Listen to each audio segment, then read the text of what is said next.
Namaste, everyone. Namaste, Kanu Bhai. Let me introduce Kanu Bhai. Kanu Bhai is a distinguished artist, an educator from Visnagar, Gujarat.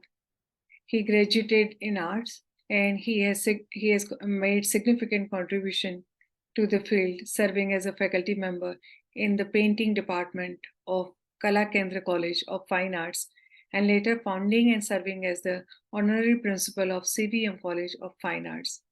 He has received multiple prestigious awards for his exceptional contribution to the world of painting. His work speaks much more than his CV because his CV is much longer. So I've just cut from the CV, and today's talk will tell lots of things about Kanu Bhai. I welcome Kanu Bhai here to Kala Evam Adhyatma from Salesi Oro University and from Oro Bharati Pondicherry. Please welcome. Kanu Bhai, over to you.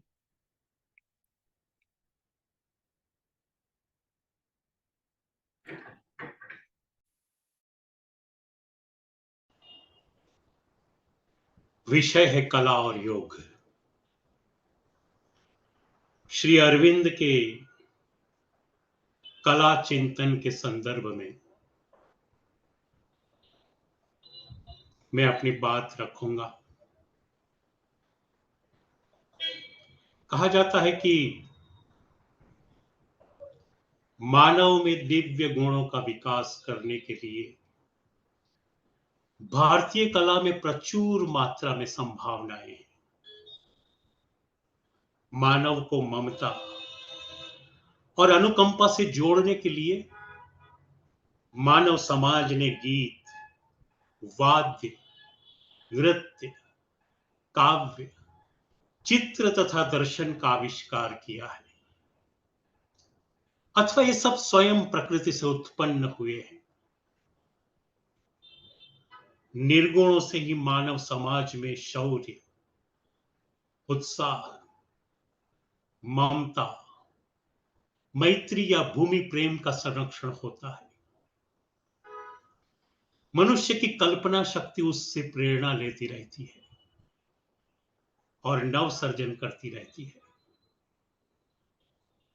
मनुष्य जब नव surgeon की शक्ति प्राप्त करता है तभी उसमें विद्यमान विश्व चैतन्य शक्ति नए विचार और स्वर या आकार के साथ विश्व में प्रकट होती है। वह काव्य के रूप में, संगीत के रूप में या नृत्य के रूप में दूसरे लोगों को आकर्षित करती है, उनमें संभाव पैदा करती है। ऐसे सर्जक यथार्थ मानव के देवत्व को सिद्ध करते हैं और मानव जीवन के अंतःस्थल में बहने वाले स्रोत को बाहर लाते हैं। नई कल्पनाएं, नए रूप या नई जीवन भावनाएं मानव इतिहास में जगमगा रही है। प्रकृति जन्य सौंदर्य को भी नए रूप में पुनर्जीवित कर सकते हैं। मनुष्य में विद्यमान इस शक्ति को भारतीय साहित्य में कला कहा गया है। कलयति सा कला, आत्मा को जो विकसित करे, प्रफुल्ल बनाए, संतृप्त करे, ऐसी प्रक्रिया को भारतीय परंपरा में कला कहा गया है। विश्व के अनेक विवेचकों ने कला के अनेक प्रकार गिनाए हैं, परंतु मुख्यतः जब आत्मा अपने आनंद को प्रकाश में लाती है, प्रकट करती है, तो वो सहज प्रकार बनता है। कला प्रकार बनने के लिए आत्मा की अनुभूति, बहिर्लीला तथा आलंबन की आवश्यकता होती है। बाहर के आलंबन, साधन या सिद्धि जो है वो अपूर्ण होते हैं, परंतु आत्मा की उत्कट एवं प्रबल भाव दशा का अनुभव होता है तब नए साधन और संकेत भी निर्मित होते हैं, परंतु व्यवहार, संसार, विज्ञान तथा औद्योगिक कार्यों में उलझे हुए मनुष्य को आज के युग में कला का थोड़ा सा प्रसाद या दो बूंद आचमन भी दुर्लभ हो गया है। एक समय ऐसा था जब समाज में सभी मंगल कार्यों में गीत, वाद्य या अलंकरण व्यापक रूप से विद्यमान रहते थे और जीवन की विषम परिस्थितियों के आघातों, विवादों और कलहों से मनुष्य को थोड़ी देर के लिए दूर रखकर मलिन शांति, मैत्री, गीत, रास या रंगों के रेले में खींचकर जीवन में अधिक उमंग, प्रफुल्लता और आशा से भरपूर रखते थे। प्राचीन काल से ही भारतीय कला का संबंध आत्म तत्व के साथ है। परमात्मा की सूक्ष्म सृष्टि निर्गुण लीला मात्र है। अमूर्त ब्रह्म के मूर्त रूप की अनुभूति ही कला है। कला की साधना में रत मानव स्वयं को भूलकर थोड़े समय के लिए परमात्मा शक्ति के सदृश्य बन जाता है। आत्मा का विस्मरण तथा परमात्मा का स्मरण भारतीय कला का शुद्ध रूप है। परमात्मा की अनंत शक्ति ने मानव समाज में विविध प्रकार से कला का रूप धारण किया है। परमात्मा की सर्जन शक्ति के उत्तराधिकारी मनुष्य ने आदि काल से ही नृत्य, गीत, संगीत, शिल्प, चित्र, नाट्य और दैनिक जीवन व्यवहार तथा लोक कला में उसे प्रकट किया है। कला का प्रादुर्भाव व्यक्ति या समाज को दुख दैन्यपूर्ण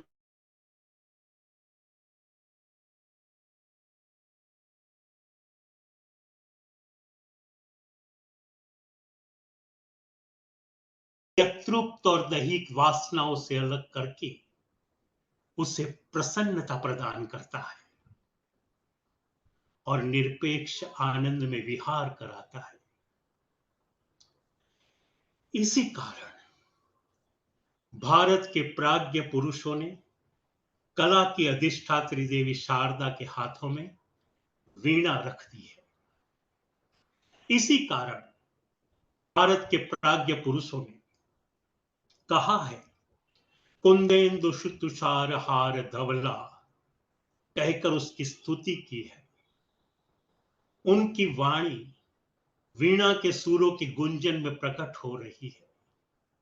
मंजूल संगीत लहरी और प्रभात के श्वेत कुंदों की प्रभा सदृश्य श्वेत वस्त्रा सरस्वती गीत, वाणी और आकृति का रम्याति रम्य प्रतीक बन गई है। भारतीय कला का, साधना का यह अनुष्ठानिक रूप है। वो विश्व में किसी भी देश में देखने नहीं मिलता है। आत्मा की संतृप्ति या उत्कृष्ट अनुभवों ने पीढ़ियों से उसे व्यक्त करने के साधन तथा कौशल प्राप्त किए और कला सर्जन को मनुष्य की एक सर्वोच्च उपलब्धि मानी है। विविध कलाओं से प्राप्त होने वाले आनंद को रस जैसा ही प्रवाही तत्व माना है। रस को जीवन तत्व का शक्तिप्रद, उत्साहप्रद तथा भावोद्दीपक तत्व माना गया है। मनुष्य के परम पुरुषार्थ के रूप में प्राप्त करने योग्य उसे ब्रह्मानंद सहोदर माना गया है। रस मनुष्य की चेतना का संपोषक है। प्राणों की उत्कट भाव दशा में वो प्रकट होता है और जीवन रसायन के रूप में मानव जाति का परम पोषक बन जाता है। ऐसे विचारों के साथ अपनी सभी प्रकार की कला प्रवृत्तियों का अनुसंधान करके उसका आलंबन और प्रतिष्ठा करना सुसंस्कृत मनुष्य का धर्म बनता है। योग ऐश्वर्य प्रसादी का अद्भुत अंश है। एक अदृश्य और सूक्ष्म तत्व के रूप में मनुष्य मात्र में स्थिर है। उसका प्रभाव उसके प्रत्येक स्वतंत्र हलन चलन, विचार, वाणी और क्रिया में प्रकट होता है। किंतु उसकी सिद्धि तो उसके व्यक्तिगत संकट, आपदाएं, तकलीफों को दूर करने के लिए उसके निराकरण खोजने के अवसर पर ही समझ में आती है।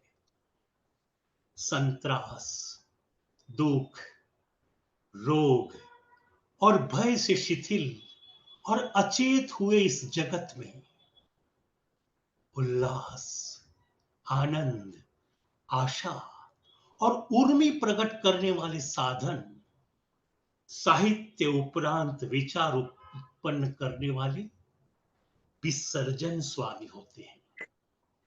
उस शक्ति के विकास के बिना राष्ट्र और प्रजाएं अति मूढ़ बनकर सत्वर नाश होती है। उस शक्ति का विकास प्रगतिशील राष्ट्रों का अनुष्ठान है। उपनिषद में कहा गया है कि आनंद से ही सकल विश्व ब्रह्मांड की उत्पत्ति हुई है। उस आनंद में सारे सुख दुख समाहित है, तथापि वो सुख दुख से परे है। कलाकार सर्जन भी करता है। सर्जन करने के आनंद के लिए कोई भी कृति सचमुच कलाकृति के अंतर्गत आती है या नहीं, इसका विचार भी इसे कभी नहीं आता। यदि किसी चित्र या मूर्ति का निर्माण आनंद के फल स्वरूप किया गया है तो वो दूसरों को भी आनंद देगी ही। सच्ची कला जीवंत होती है, वो कभी मरती नहीं है। सारी कलाओं का एक ही लक्ष्य होता है, वह चाहे काव्य हो, मूर्ति शिल्प हो, चित्रकारिता हो, नर्तन हो, गान हो, सभी सृष्टि के मूल आनंद के छंद को अपने छंद में पकड़ना चाहते हैं। इस दृष्टि से योग साधना और कला साधना में समानता है। आध्यात्म साधना में सृष्टि के अनेक तत्व में एकता की खोज की जाती है। उस एक की खोज की जाती है जिस एक को जानने से सब कुछ जाना जा सकता है। कला के क्षेत्र में भी इसी तरह उस विराट की खोज अंतर में चलती रहती है। अब प्रश्न ये उठता है कि कला और योग एक साथ संभव हो सकते हैं, या तो कलाकार योगी बन सकता है। कला का योग के साथ क्या संबंध है? उन दोनों के बीच में हम जितना सोचते हैं उतना विरोध नहीं है। योगी को कला सर्जक बनते या फिर कला सर्जक को योगी बनते रोक सके ऐसा कुछ भी नहीं है। किंतु जब आप योग साधना का आरंभ करते हैं तब चीजों के आकलन में गंभीर परिवर्तन हो जाता है। और दूसरी वस्तुओं की तरह या चीजों की तरह कला के मूल्यांकन में भी ऐसा ही होता है। आप कला को एक भिन्न दृष्टि बिंदु से देखने लगते हो। आपके लिए कला अन्य चीजों को अपने में समाविष्ट कर लेती है। वह एकमात्र परम वस्तु जीवन का परम लक्ष्य नहीं रहती। कला केवल अभिव्यक्ति का साधन बन जाती है, साध्य नहीं। योग साधना करते कलाकार के मन में वो मान्यता निकल जाती है कि अपनी कला के आसपास ही संपूर्ण जगत घूमता है, या फिर अपना कार्य ही जगत में सबसे अभूतपूर्व कार्य है। उसके अपने व्यक्तित्व का अब कोई भी महत्व नहीं रहता। वो एक माध्यम बन जाता है, एक वाहन बन जाता है। उसकी कला ईश्वर के साथ उसके संबंध की अभिव्यक्ति का साधन बन जाती है। अपनी प्रकृति की अन्य शक्तियों की तरह ये कला शक्तियों को भी वो ईश्वर के संपर्क साधने के कार्य में प्रयोजित करता है। कला साधना में कलाकार पूर्णतः निर्लिप्त हो जाता है। कलाकार में व्यक्तिगत आवेग, आकांक्षा, संस्कार सभी है। इस पल वो एक भावावेग से विचलित होता है, और दूसरे पल जब वो कलात्मक सर्जन करने बैठता है तो अपने को आवेग से मुक्त कर लेता है। उस समय उसमें विषय पर आधारित कोई अपनी आकांक्षा या आसक्ति नहीं रह जाती। व्यक्तिगत उपलब्धि की तीव्रता नैर्वैयक्तिक रूप लेती है। रचना करते समय कलाकार अपने व्यक्तित्व से ऊपर उठ जाता है। उसकी कला का विषय भी आवेग से, इमोशन से ऊपर उठकर रस दशा को प्राप्त होता है। किंतु कलाकार जब योग साधना शुरू करे, उसके बाद उसे कला सर्जन करने की प्रेरणा की जरूरत है क्या? ऐसा प्रश्न उठता है। मैं कहता हूं क्यों नहीं जरूरत।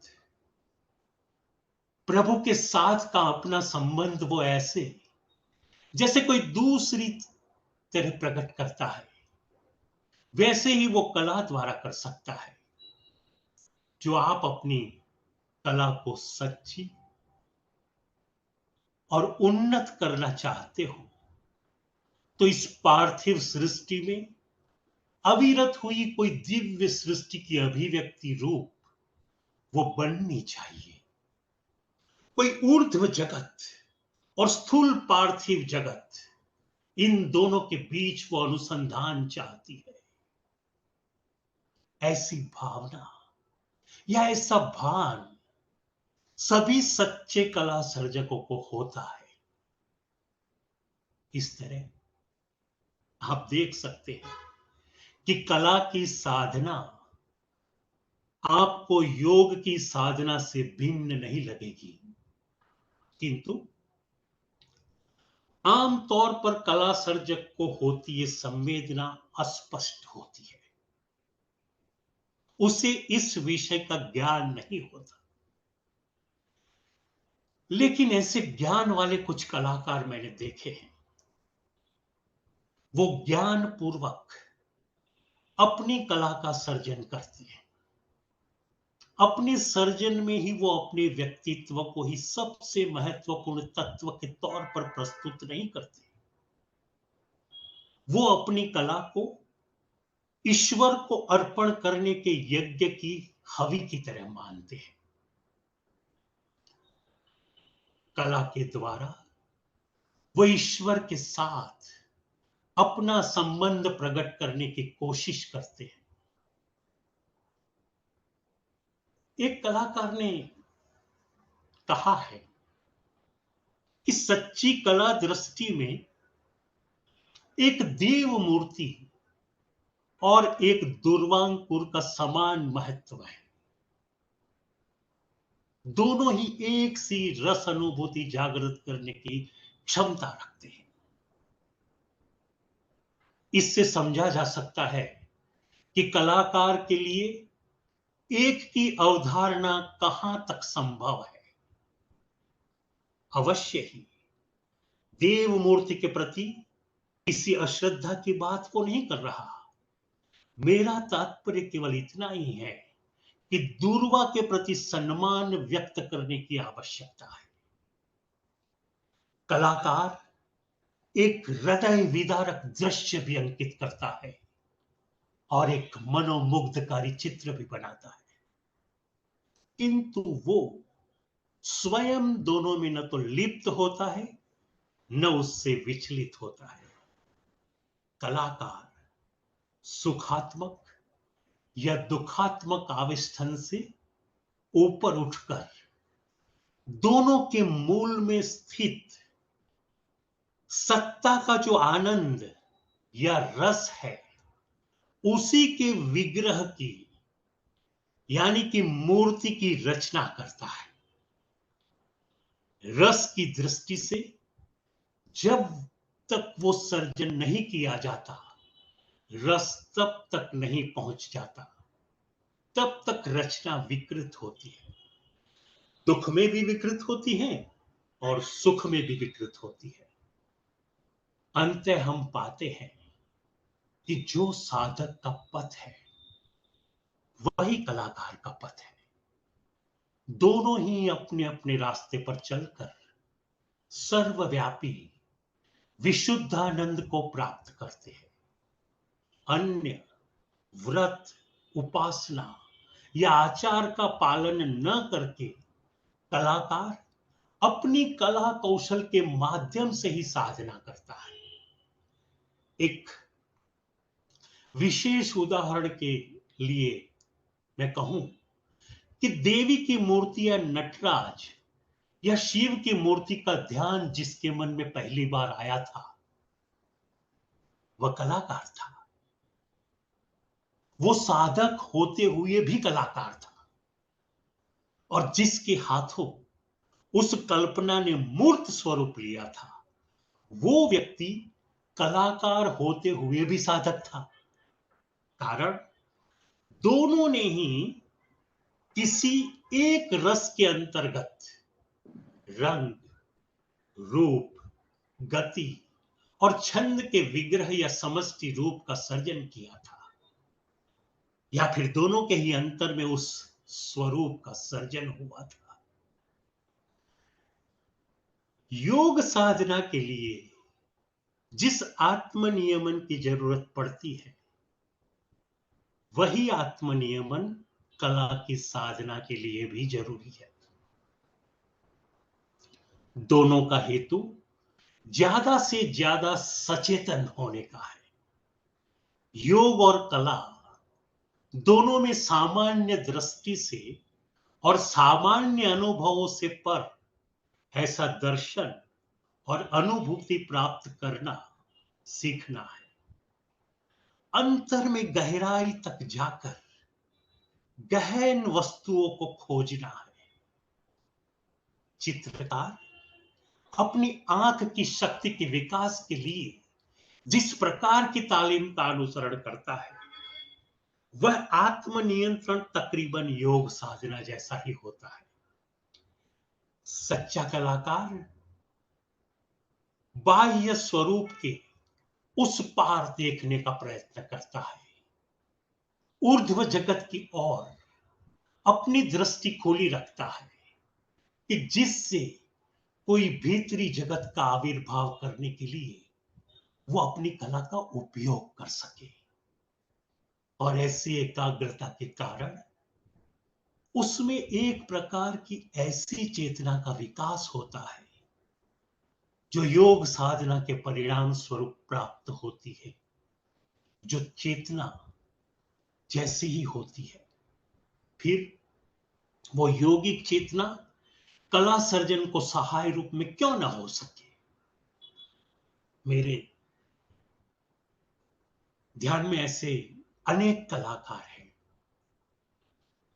जिनकी तालीमी शक्ति बहुत कम थी, लेकिन वो योग के कारण बहुत ही अच्छे लेखक, अभिनेता और चित्रकार बन सके हैं।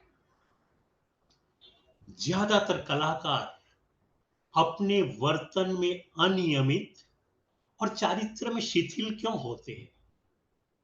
ऐसे कलाकार सामान्यतः प्राण की भूमिका पर ही रहते हैं। उनकी चेतना का प्राणमय अंश प्राण के सूक्ष्म जगत की शक्तियों की ओर ज्यादा संस्कारग्राही होता है। उस जगत में से नाना प्रकार की असर वृत्तियां उसमें दस आती हैं और उस पर वो लोग काबू नहीं रख सकते। कई बार ऐसे कलाकार ज्यादा ही स्वतंत्र विचार के होते हैं और आम जीवन में भी उपयुक्त नीति नियमों के क्षुद्र आचार विचार को वे लोग स्वीकारते नहीं है। वे लोग व्यावहारिक नियमों के बंधन अपने लिए अनिवार्य नहीं मानते और उन नियमों का स्थान ले सके ऐसा कोई भीतरी जीवन का आध्यात्मिक नियम उन कलाकारों को प्राप्त नहीं हुआ होता है।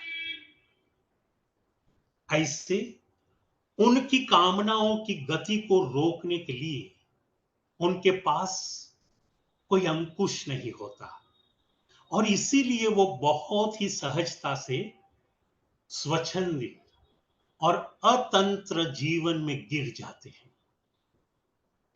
किंतु ऐसा सभी कलाकारों के लिए नहीं होता। उसमें बहुत लोग तो संपूर्ण सज्जन होते हैं। वो अपनी गृहस्थी के साथ पारिवारिक जीवन अच्छी तरह से जीते हैं और सामाजिक आचार विचार का आग्रह पूर्वक पालन करते हैं। पति के तौर पर, पिता के तौर पर उनका वर्तन आदर्श रूप होता है। सामाजिक संस्कारों के फलस्वरूप सुनीति और दुर्नीति, अच्छा और बुरा आदि भेद कला के क्षेत्र में आवश्यक है, क्योंकि संभव है कि सामाजिक संस्कारों की दृष्टि से जो निंदनीय है वही कलाकार के रसबोध को उद्बुद्ध करके उससे कुछ ऐसी रचना करवा सकता है जो हजारों लोगों के संस्कार जनित खंडित धारणा से परे विशुद्ध रस की उपलब्धि तक पहुंचने में सक्षम हो। किसी विषय विशेष को लोग बुरा कहे तो कहे, किंतु मायावी तुलिका के स्पर्श से उसमें विषयातीत ऐसा कुछ उद्घोषित होगा जो अभिनव होगा। कोई विषय सुनीति और दुर्नीति तक ही सीमित रह जाएगा या उससे ऊपर उठ जाएगा, वो निर्भर करता है देखने या अनुभव करने वाले की दृष्टिभंगी की विभिन्नता और चेतना के तारतम्य पर। कोई व्यक्ति कला द्वारा ही अपनी अभिव्यक्ति करने के लिए प्रेरित हो तो उसका कारण ईश्वर उसके भीतर उस तरह प्रकट होना चाहता है। यदि ऐसा है तो योग साधना करने से उसकी कला उन्नत होगी, उसको कभी भी हानि नहीं होगी। जिस कलाकार को समता और समग्रता का बोध नहीं होता उसे ही विशेष विषय की आवश्यकता पड़ती है, विशेष वेदना चाहती है। इसका अभाव होने से उसकी प्रेरणा का स्रोत सूख जाता है, क्योंकि रस की चिर उत्स का पता तो उसे होता नहीं। एक परिस्थिति ऐसी जरूर है कि जिसमें योग साधना करते कलाकार की सर्जक प्रेरणा बंद हो सकती है। यदि कलाकार की प्रेरणा का मूल प्राणमय जगत में होगा, तो योगी होने के बाद भी उसकी प्रेरणा लुप्त हो जाएगी, या तो जिस वस्तु में से उसे प्रेरणा मिलती थी वहां से उसे मिलनी बंद हो जाएगी, क्योंकि उसके बाद प्रेरणा की भूमिका का सही स्वरूप उसके सामने स्पष्ट होता है, उसका सही मूल्य उसे पता चलता है, और वो मूल्य बहुत ही सापेक्ष होता है। जो लोग अपने आप को कलाकार कहलाते हैं, उसमें से ज्यादातर प्राणमय भूमिका में से ही अपनी प्रेरणा प्राप्त करते हैं, और वो प्रेरणा यानी कोई उन्नत या महान वस्तु है, ऐसा कभी समझना नहीं चाहिए। कोई व्यक्ति कला द्वारा अपनी अभिव्यक्ति करने के लिए प्रेरित हो, तो उसका कारण ईश्वर उसके भीतर उस तरह प्रकट होना चाहते हैं। यदि ऐसा होता है तो योग साधना करने से उसकी कला उन्नत होगी, उसको कभी भी हानि नहीं होगी। जिस कलाकार को समता और समग्रता का बोध नहीं होता, उसे ही विशेष विषय की आवश्यकता पड़ती है। अपितु अपने सर्जन की प्रेरणा के लिए कोई ज्यादा उन्नत भूमिका ढूंढ रहे सच्चे कलाकार जब योग की ओर जाते हैं, तब उन्हें पता चलता है कि अपनी प्रेरणा जब ज्यादा सीधी आती है और ज्यादा समर्थ बन जाती है, तथा अपनी अभिव्यक्ति बहुत विशद और गंभीर बनती है, जिसके पास कला का सच्चा मूल्य होगा, उसके मूल्य में योग साधना बढ़ोतरी करेगी। किंतु जिसके पास कला का केवल मिथ्या आभास मात्र है, तो उनका वो आभास समाप्त हो जाएगा, या तो उसका जो उस तरफ आकर्षण था वो चला जाएगा। जिसमें साधना करने के लिए सच्ची लगन होती है, उन्हें सर्वप्रथम सरल सत्य वो दिखता है कि वो जो भी कुछ करता है वो विश्व के विराट आविर्भाव की तुलना में बहुत ही गौण है। किंतु आमतौर पर कलाकार अधिक मिथ्याभिमानी होता है, वो स्वयं को बहुत ही महत्वपूर्ण मानता है। कुछ कलाकार कहते हैं कि अपने सर्जन को अगर वो अत्यंत महत्वपूर्ण नहीं गिनते, तो उनसे सर्जन ही नहीं हो सकता। किंतु कुछ ऐसे कलाकार भी हैं जिनके सर्जन की प्रेरणा एक उन्नत भूमिका में से आती है, और फिर भी वो जो भी कला सर्जन करते हैं वो अत्यंत महत्वपूर्ण है ऐसा नहीं मानते। सच्ची कला की आत्मा ऐसे विनम्र भाव से ज्यादा समीप होती है। येन रूपम रसम शब्द न स्पर्शाच मैथुनन ऐतेनैव विजातानि विजानाति किमत्र परिशिष्यते। कठोपनिषद में कहा गया है कि आत्मा के द्वारा ही रूप, रस, गंध, शब्द, स्पर्श और मैथुन की उपलब्धियां होती है। इस संसार में ऐसा क्या है जिसके बारे में आत्मा को पता न हो? अतः विषय विशेष में गुण दोष नहीं होता।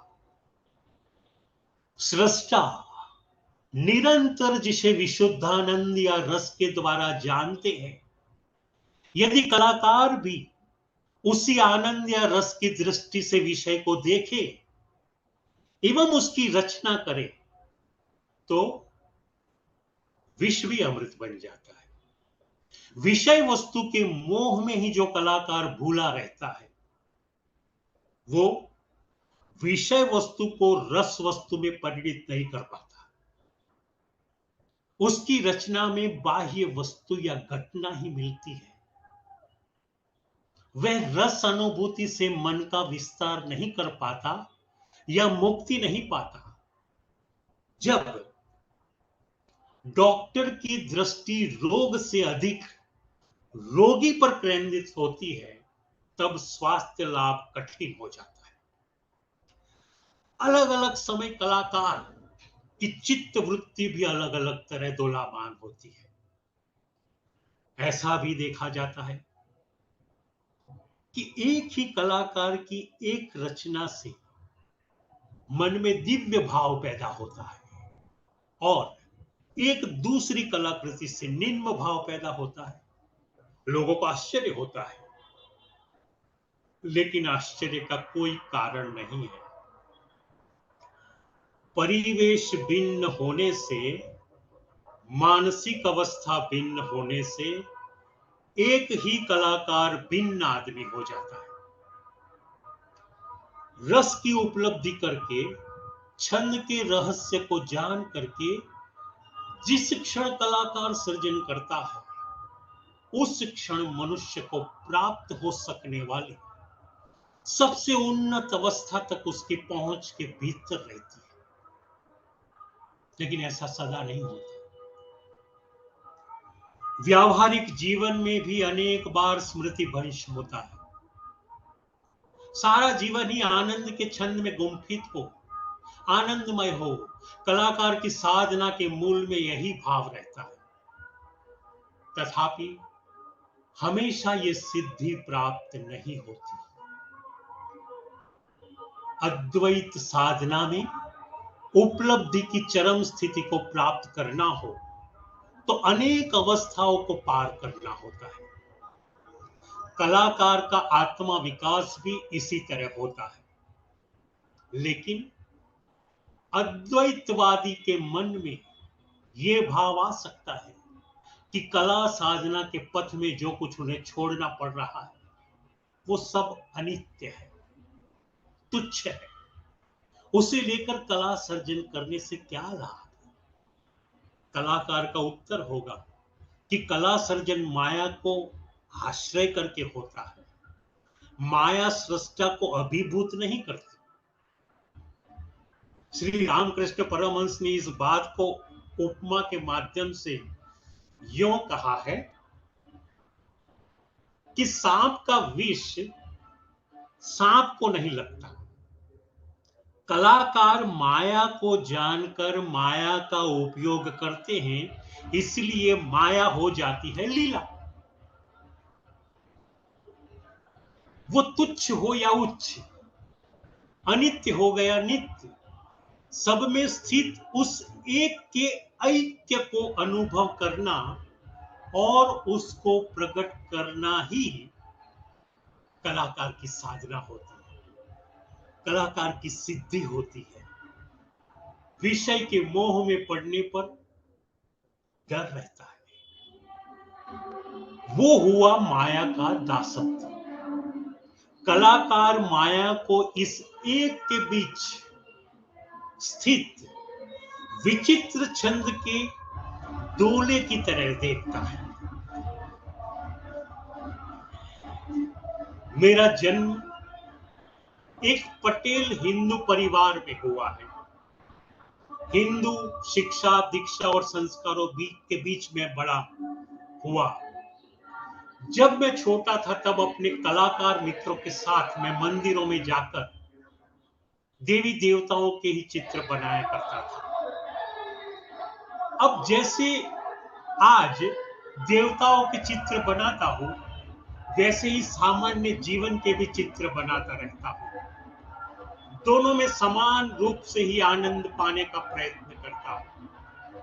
पहले ये धारणा थी कि देवताओं के रूप कल्पना की उच्च कोटि का काम है, आसपास के साधारण जीवन का चित्रण तुच्छ काम है। ऐसा मानता था। लेकिन मन के विकसित होने के साथ साथ अब रूप विशेष का विशेष महत्व नहीं रह गया।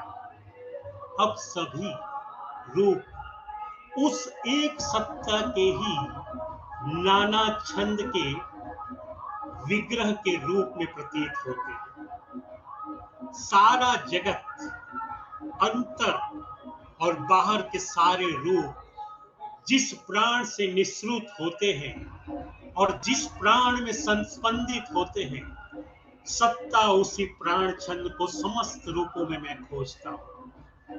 क्या साधारण, क्या साधारण। अर्थात पहले देवत्व देवता के रूप में ही देखता था, अब मनुष्य, पेड़, पत्ते, पहाड़ सभी में देखने का प्रयत्न करता हूं। मैंने अपनी मास्क श्रृंखला के चित्रों में मुखौटों का एक रूपक लिया है और इसमें कथानक का संदर्भ में है। इसका एक व्यापक अर्थ है, संदर्भ भी है। इसमें मैंने अपने द्वारा अभिनीत चरित्रों का समरूपण भी किया है। तो स्वयं मुखौटों की शक्ल में मैं स्वयं प्रतिरूपित हूं। इसमें कथानकों के साथ साथ नाट्यात्मक परिप्रेक्ष्य भी है। सबसे महत्वपूर्ण तथ्य ये है कि ये श्रृंखला मेरे द्वारा अभिनीत चरित्रों के परिप्रेक्ष्य को एक नए आयामों में ले जाते हुए आध्यात्मिक विमर्शों की। इस विमर्श में कई परंपराओं के रूपक आते हैं और उन्हें हम भिन्न वस्तुओं में देखकर एक सांस्कृतिक आशय ग्रहण कर पाते हैं। वैसे तो आध्यात्म इस श्रृंखला का मूल प्रस्थान है, पर वही केवल इसका उपजीव्य नहीं। संस्कृति, समाज, परंपरा, धर्म, दर्शन और चिंतन के अनेक रूपों को अपनी अंकन का विषय बनाकर मैंने न केवल इसे भाव के स्तर पर विमर्शात्मक बनाया है, बल्कि विचार के स्तर पर भी इसकी तार्किकता दी है। मानसिक चेतना से बहुत ही ऊंचाई पर चेतना का एक ऐसा प्रदेश है जिसे हम संवाद का जगत कहते हैं, और यदि हम वहां पहुंच सके तो पृथ्वी पर अनेक रूपों में प्रकट हुई सर्व संवादों की जड़ प्राप्त कर सकते हैं। यदि योग द्वारा हम सर्व कला की आदि जड़ तक पहुंच सके तो फिर हमारी इच्छा हो तो हम सर्व कलाओं के स्वामी बन सकते हैं। इससे पूर्व जो कोई भी उस भूमिका तक पहुंचे होंगे, उनको शायद उस भूमिका में ही रहना पसंद आ गया होगा। उस भूमिका में व्यापक सौंदर्य और आनंद को यही पृथ्वी पर प्रकट करने का कार्य करने के बदले वहां रहकर उसका स्वाद लेना ही उनको बहुत सुखद, बहुत आनंददायी या बहुत सरल लगा होगा। किंतु इस तरह की निवृत्ति में ही योग का सर्व सत्य समाहित नहीं होता, और ये उसका वास्तविक सत्य भी नहीं है। ये तो केवल संन्यास की अभावात्मक दृष्टि से की हुई योग की क्रियामय मुक्त स्थिति की विकृति, रास, प्रभु की तपशक्ति आविर्भाव की दशा में गति करती है। अक्रियता में या अनन्य नीरवता में निवृत्त होकर बैठे रहने की इच्छुक नहीं है।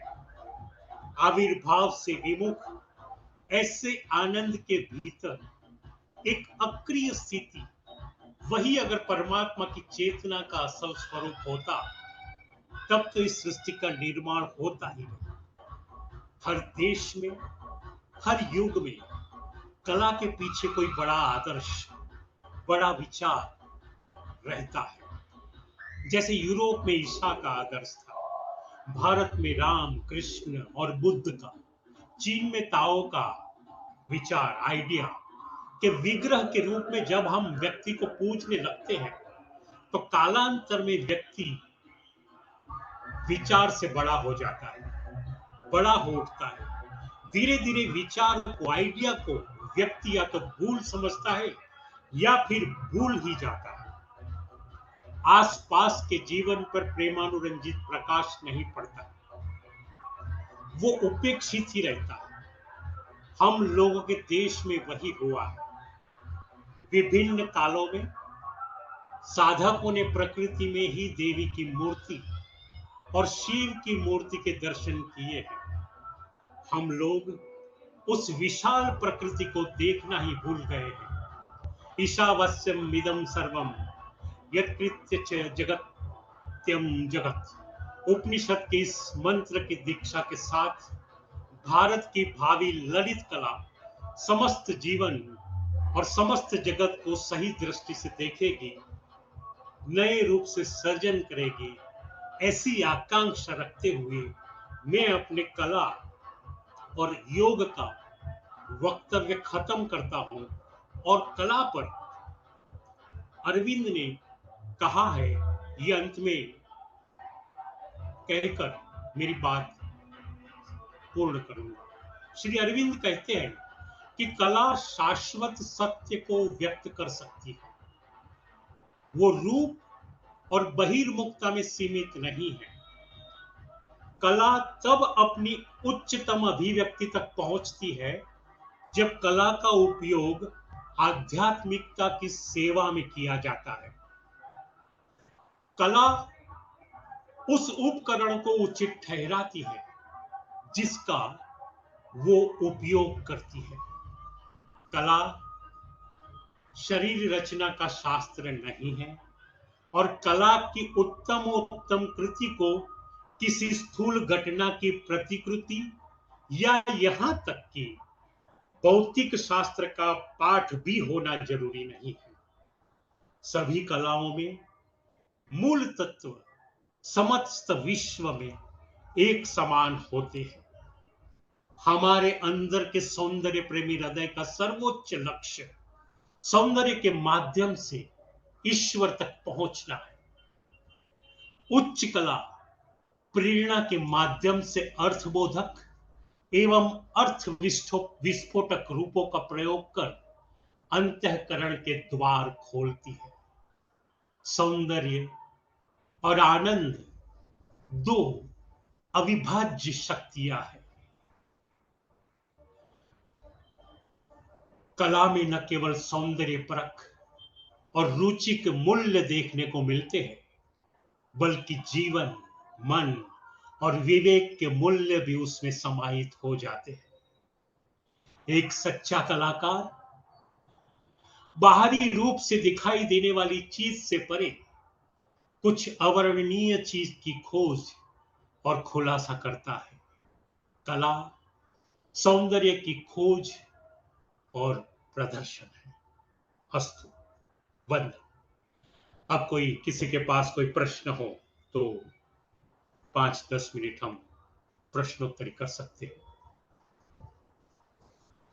थैंक यू कनु भाई, आपका वक्तव्य बड़ा इंटेंस, बहुत गहरा है। और आपने बखूबी अ, अंत में जो अरविंद के कोट से जो बात की, वो एक्चुअली आपने पूरे अपने वक्तव्य में बहुत अच्छे से अलग अलग ढंग से अभिव्यक्त कर दी है। कनु भाई, आपने कलाकार को कैसा होना चाहिए, वो अलग अलग समय पे क्या अनुभव करता है और कैसे वो अपनी अभिव्यक्ति को उच्चता या श्रेष्ठता पर ले जा सकता है, जी। कैसे वो मतलब वो ट्रांजिशन हम लगातार देखते रहे, एक योगी से कलाकार और एक कलाकार से योगी, वो आपके वक्तव्य में दिखाई देता रहा। बहुत बहुत धन्यवाद कि आप आए। एक्चुअली आप एक बहुत बड़े आर्टिस्ट हैं, हम आपका आर्ट वर्क भी देखना चाहते थे कि तो आप अपने आर्ट मैं के दिखा साथ। सकता हूं, अगर मुझे लिंक दे तो मैं अपनी मास्क सीरीज की जो मैंने बात की है जी वो दिखा सकता हूं। हाँ, तो ऐसा करते हैं कनु भाई, अगर यदि आपके पास समय हो, हमारे यहाँ जो भी इसमें चर्चाएं हुई, हम्म उसमें जो हमारे आर्टिस्ट आए थे या जो बात वक्तव्य हम्म जिन्होंने प्रस्तुत किया, उन्होंने हम्म अपने खुद के स्वयं के आर्ट के साथ अपने अनुभव को अभिव्यक्त किया था। और हम्म वो कैसे उसमें आध्यात्म की व्हाट यू से एसेंस को देखते हैं, वो उन्होंने हुँ, बताया था। हुँ, सो लेकिन इसके बावजूद मतलब ये तो हम मतलब जरूरत की है कि मैं आपसे ये रिक्वेस्ट करती हूँ कि आप नहीं अच्छा बताइएगा किया। Next time. हुँ, मैं बेलू जी और रवि जी से रिक्वेस्ट करती हूँ कि आप बताएं, अपना अभिव्यक्ति दें। नमस्ते किरण मैम, नमस्ते। नमस्ते रवि जी। आ, हाँ, कनु भाई नमस्ते। नमस्ते। मेरा देखिए, मेरा प्रश्न नहीं हो सकता कनु भाई भाई के इस दिव्य व्याख्यान को सुनने के बाद। मैं बहुत ईमानदारी के साथ कहना चाहता हूँ, मैं अभिभूत हूँ इनको सुन के। मेस्मराइजिंग एक शब्द अगर मैं यूज कर पाऊं, मैंने ऐसा व्याख्यान और कला के ऊपर मैंने नहीं सुना अपने जीवन में। एक शिक्षक हूँ, एक यूनिवर्सिटी में पढ़ाता हूँ और साहित्य के ही विभाग में पढ़ाता हूँ, लेकिन कला को लेके ऐसा विचार रखना, कला को इस तरह से परिभाषित करना, मैंने अपने विद्यार्थी जीवन में और शिक्षक जीवन में सुना नहीं। तो इसके लिए मैं कनु भाई का बहुत बहुत आभार करता हूँ। I like very honestly I thank you sir. It was excellent, par excellence. बहुत-बहुत आपने कला को जिस ढंग से बताया है कि कला और कलाकार, मुझे कभी मैंने आनंद कुमारस्वामी को पढ़ा था और आनंद कुमारस्वामी ने जब ये कहा कि कला, और जब उन्होंने एस्थेटिक्स, जो रसानुभूति शास्त्र अगर मैं उसको हिंदी में कह पाऊं, तो जब उन्होंने सेल्फ को डिफाइन किया था, आपने अपनी बातों में चाहे इनडायरेक्ट रूप में आई थिंक उन्हीं चीज को लेके आए कि सेल्फ, जी। हुँ, शरीर और शरीरी का जो कॉन्सेप्ट है कि एक जो फिजिकल बीइंग है और एक जो हमारा स्पिरिचुअल बीइंग है, और जो अद्वैत को आपने आखिर में जो अद्वैत की भी जो बात हुँ, की, हुँ, जो एक नॉन डिफरेंशिएटेड जो सेल्फ है, आई जी, थिंक कला उसको सामने लेके आती है। जी, जी, बिल्कुल। खुद अरविंद जी ने खुद कहा था, श्री अरबिंदो जी ने, हुँ, जब वो पोइट्री के बारे में, क्योंकि काव्य या कविता एक उत्कृष्ट एक साधन है कला का, जैसा आपने स्वयं खुद कहा। अरबिंदो जी ने खुद कहा था कि पोइट्री जो है इंटेलिजेंस और इमेजिनेशन से सिर्फ नहीं आती है, वो दोनों उसके माध्यम है, दे आर इंस्ट्रूमेंट्स। हुँ, असली कविता तो सोल से आती है, हमारी आत्मा से आती है। जैसा आपने बहुत सुंदर शब्दों में कहा कि संसार में ऐसा क्या है जो आत्मा को नहीं पता। जी। मुझे वो बात आपकी इतनी टच कर गई कि मुझे इन दो, कुमारस्वामी और रविंद्र जी का ख्याल आया। सर, मैं कहूँ तो आपने चेतना, आपने रस और आनंद, और आखिर में जो अद्वैत, इनको जिस तरह से परिभाषित किया है, मुझे बहुत कुछ सीखने को मिला आपके इस व्याख्यान से। आपका बहुत बहुत आभार। और बहुत-बहुत आभार। इसके लिए मैं सेल्सी और खासकर किरण मैम का बहुत बहुत आभार करता हूँ कि ये जो श्रृंखला इन्होंने शुरू की है, बहुत अच्छी जिसमें श्रृंखला आप की। जैसे विद्वानों को जो सुनने का मौका मिलता है, ये अद्वितीय है। इसका इसका कोई वो हो नहीं सकता। एक जो यूनिवर्सिटी सिस्टम में इसका कोई, मुझे नहीं लगता कोई ऐसा कुछ मौका मिलता है। So I am extremely grateful to सेल्सी and particularly doctor Kiran ji for this. Thank you so Ravi ji, actually हम सौभाग्यशाली हैं, हमारे ये कोलैबोरेशन में बहुत हो रहा अच्छा है मैम, बेलू जी बहुत से। अच्छा।